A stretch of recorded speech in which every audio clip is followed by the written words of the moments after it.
Events over the last few years have conspired to create the perfect storm for resource counters.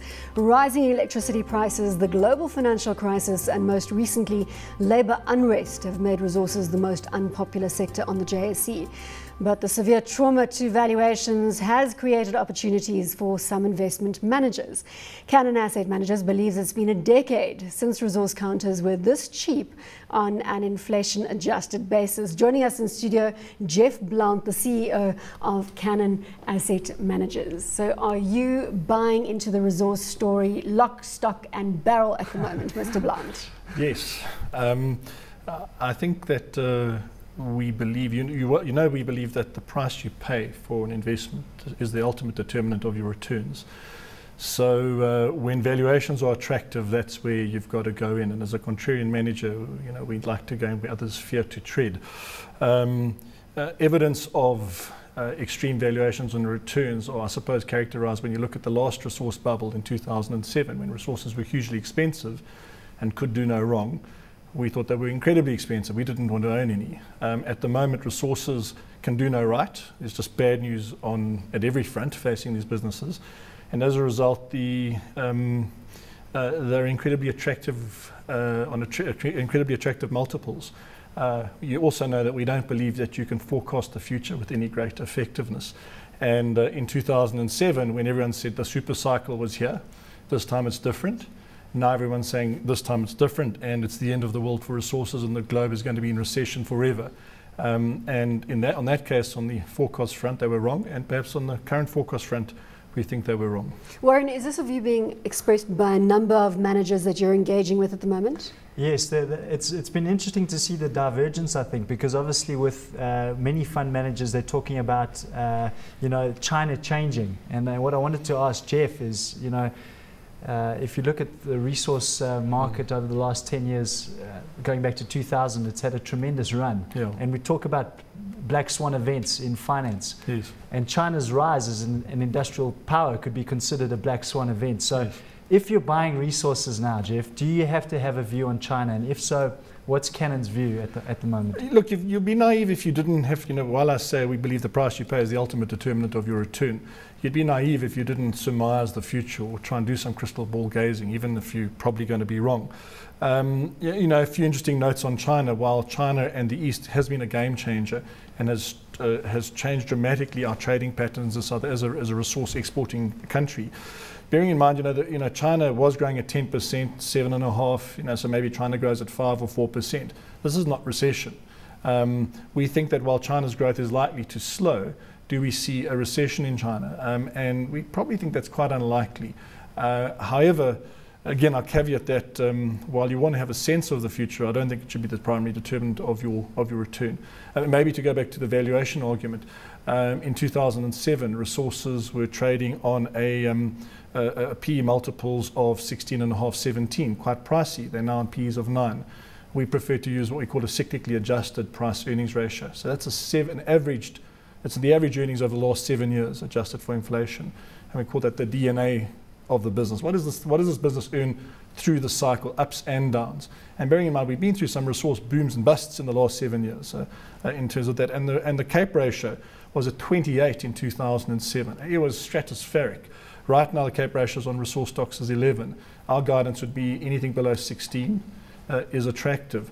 So even if you assume that there's no sort of implied growth in commodity prices from here, and you actually take some kind of discount in terms of falling commodity prices, we think these are attractive. But do you go piling into resources now willy-nilly, or are you selective? I think, again, everything has to be quite selective. So you want to, especially in times of stress, you want to focus on what we think are the higher quality operations or higher quality operating businesses. So when the future is particularly murky, avoid really just focus on quality as your underpin. You want quality as an underpin, and you want some kind of valuation underpin. An example might be Anglo-American. Now, while Cynthia Carroll has received some stick in certain quarters, we think over the last few years she's actually taken Anglos from a very substandard quality organisation through to a well-run. But that's not reflected in the share price. It's not reflected in the share price. I mean, to the extent if you took Anglos If you took Kumba Iron Ore and you can calculate the inferred contribution to market cap there, you can take Amplats and then SUR, which is obviously the Chilean operation. The valuations of those, as accounted for in the market, and we obviously, SUR is not on the market, but we can get an implied valuation, is actually equal to Anglo's market cap. So there's 3 businesses you can account for on the balance, and that accounts for 50% of Anglo's revenue. So it ignores De Beers, it ignores Exoro, it ignores other assets in the firm, which account for the rest of the revenue. So what the market's now, admittedly you might say, well, is Kumba a bit expensive or cheap, or is Amplats facing headwinds, and what are the problems there? But the market is so disenchanted with these businesses in the sector that we think that it's actually, it's over discounting them. Other examples. What is going to be the catalyst for the upside, though?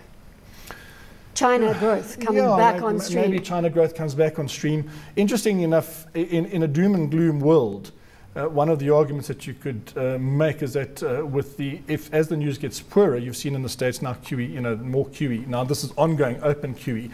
You got the Eurozone now, it's QE all but by another name. They're printing money.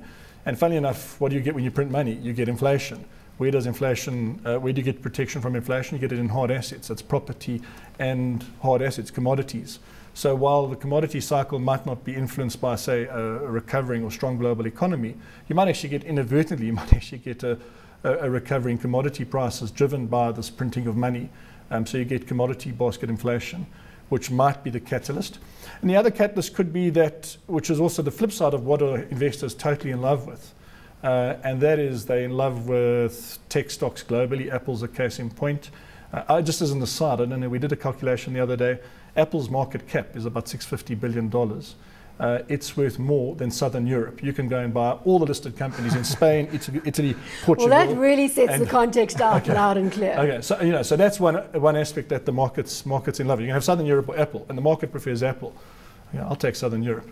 Or if you look at South Africa, what are the darling childs in South Africa at the moment? Retailers, cash retailers, not credit retailers.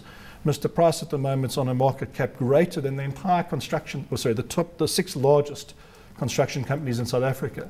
So admittedly, there's headwinds there. But is Mr. Price, which was worth 6% of the construction sector 5 years ago, worth more than the whole construction sector now? South Africa's global industrial darlings, so it's Richemont, it's South African breweries, and I might have my numbers wrong here, but to give you an extent, 5 years ago, Anglo's was twice the market cap of SAB.